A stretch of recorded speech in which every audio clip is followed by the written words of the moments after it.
What? No way. That's just bull.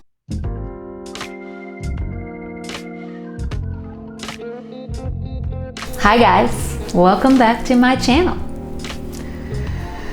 You saw the title, so there's no beating around the bush.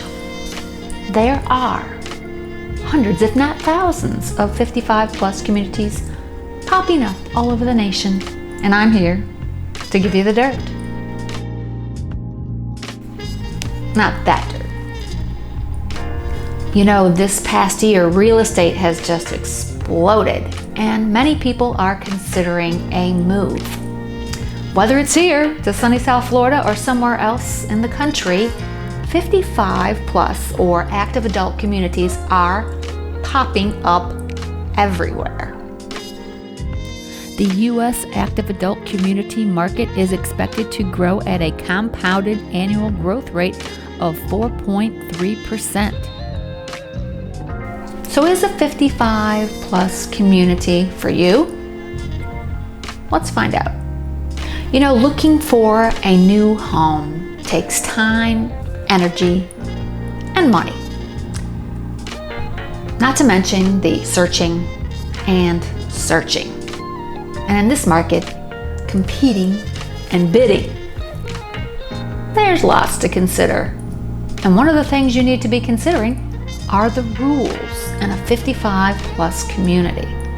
Every PUD, that is a planned unit development, has rules. And while most of us aren't real crazy about rules, they are necessary. And quite frankly, you'll be thankful that there are some. There's always a reason for the rules. So you're online, shopping around, looking at everything, all the fancy websites, and everything looks really cool. It's kind of like shopping for a new car where everything's all bright and shiny. You kind of imagine yourself driving in the car, looking really cool, and you're looking so cool you want to just run down to the dealership and sign on the dotted line. Well, 55 plus communities, especially their websites, they're exactly like that. These communities tout beautiful homes, sexy floor plans, and resort-style pools. You know, the carrots, all the bells, all the whistles, to get you all excited about living in that community. I think a lot of people, when they go shopping for these type of homes in these type of communities, after they see the website, they see the commercial, they're all suffering from a severe case of FOMO. Fear of missing out. Snap out of it. You need to look at that situation without the rose-colored glasses. That's what I'm here for. So what are the lies? You can't handle. Sure you can. So I thought I'd share what I know about 55 plus communities in order to clear up any misconceptions that you may have. There are dozens, if not hundreds, of videos online that talk about 55 plus communities, and I've watched a few, and I feel there are some that paint an inaccurate picture. I'm going to go over some of the biggest lies, and you're not going to believe what the biggest of all is. All right, let's get down to it. Lie number one. 55 plus communities are a bad investment. Well, that's just a lie. Anyone that tells you that a 55 plus community is a bad investment has probably never lived in one or probably never sold one. Maybe 25 years ago they were a bad investment, but it's much different today. You know, people are living longer today, much longer. The average life expectancy is 79. I hope I live past that.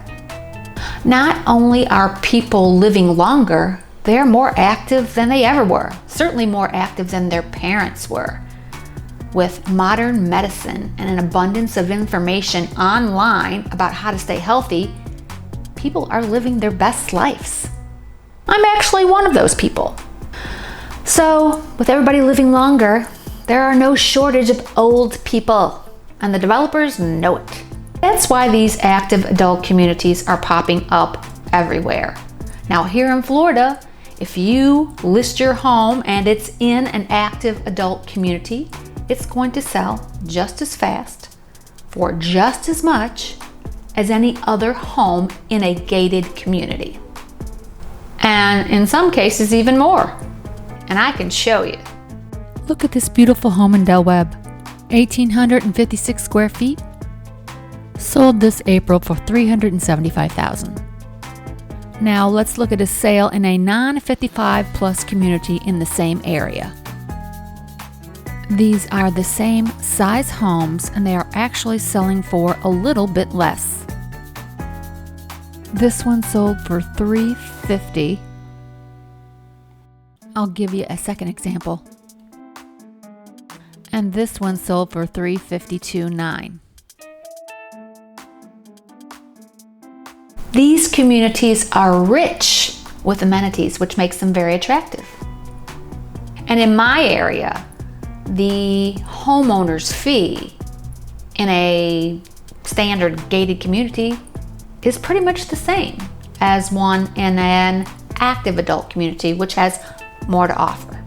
Now that may not be the case everywhere, and you should look at that. What are you getting for your money? The HOA fee is not a junk fee. It includes a bunch of services. So do a fair comparison. So don't let anybody tell you they're a poor investment. The quality of the home and the quality of the neighborhood and what's inside the neighborhood all play into a value of a property. And as long as people are seeking safety and an abundant lifestyle, these communities will continue to be in demand. Lie number 2. Your kids can't use the property. That's another lie. Now you need to look at the specific community rules. I can't stress that enough. They are all different. But there are plenty of communities that are just fine and dandy with your kids using the house, even when you're not there. Now that's not in all cases. Again, read the rules.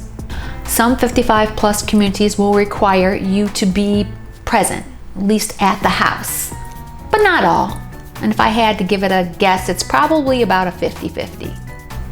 You know, these communities are not intended to be purchased and used as a vacation rental. Of course, long as your active adult children act like adults, you should be fine. I know. These days, that's a tall order. Okay, where things get sticky is if the kids are under 18. They do need to be 18, and you do need to read the rules to find out if you need to be there. And of course, anybody under the age of 18 needs to be supervised. And that would mean your grandkids out at the pool need to have an adult with them. Typical language might read something like this. Persons who are not 18 years of age or older shall not be permitted to use the community property unless under the supervision of and accompanied by an owner. Bottom line, read the rules. Lie number 3, you can't rent the house.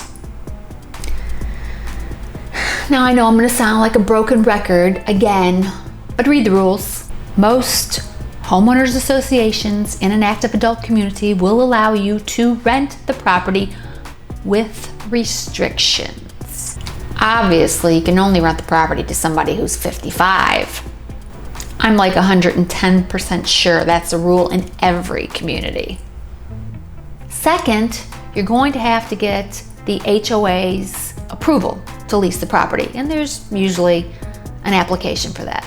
And while many people may have dollar signs in their eyes about doing an Airbnb, that's not allowed.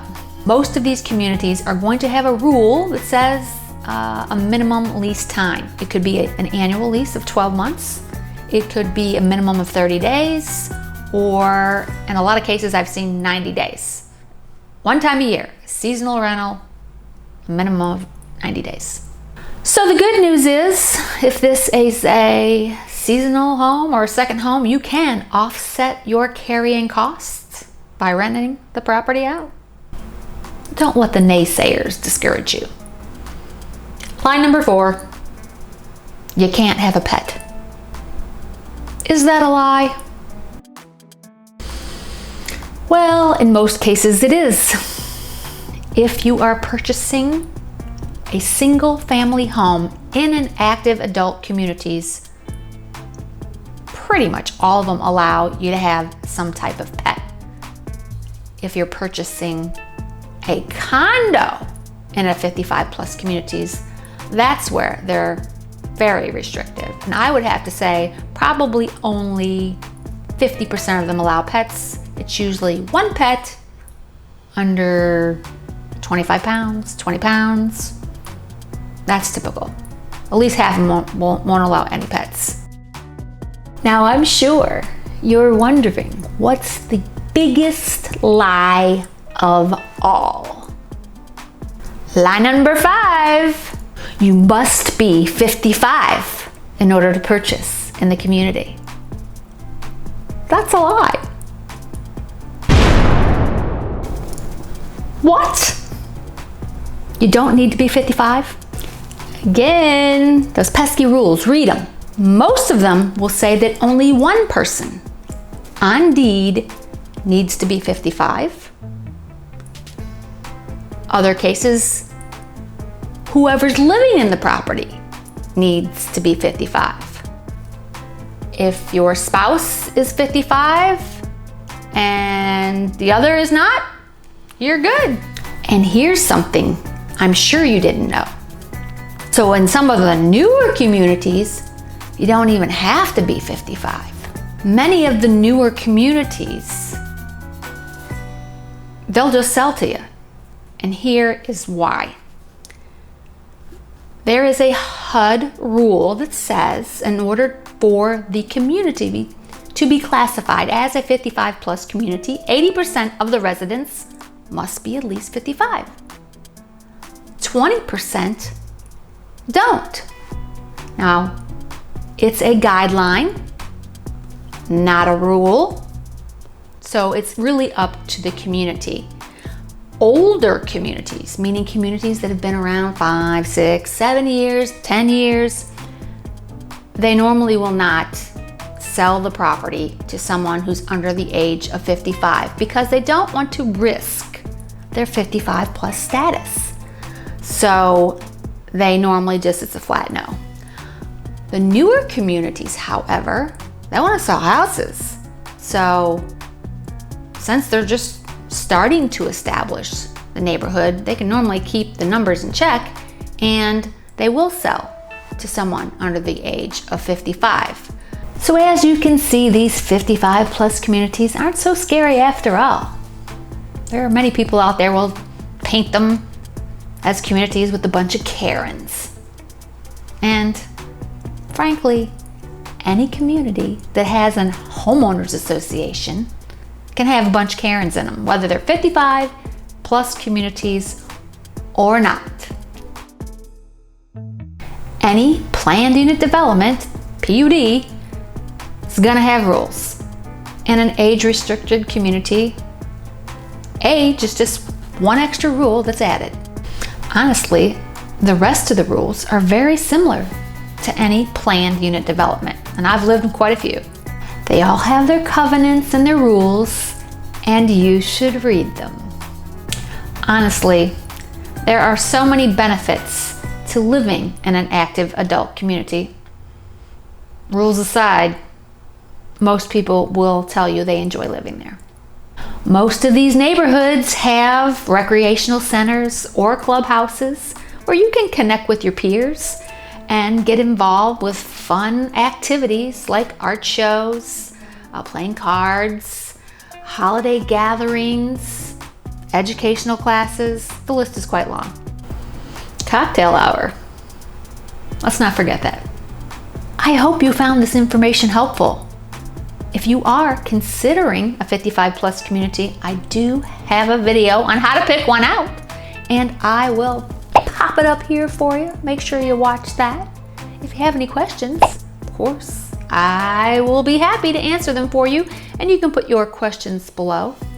Are you shopping for a 55 plus community? How many have you looked at? I'm kind of curious. Did you look at 1, 2, 3? Put that down below. I've always liked to find out how many communities people actually look at before they buy. And of course, if you learned a little something or enjoy the video, give it a thumbs up. Consider subscribing if you haven't already done so. I cover topics like this all the time, and I would love to have you as part of my YouTube channel. When you subscribe, don't forget to hit the bell. It will notify you when I upload a new video. My name is Lisa.Ammons with 772 Living. I want to thank you for spending a little bit of your day with me, and I hope I see you on my next neighborhood video. Be good.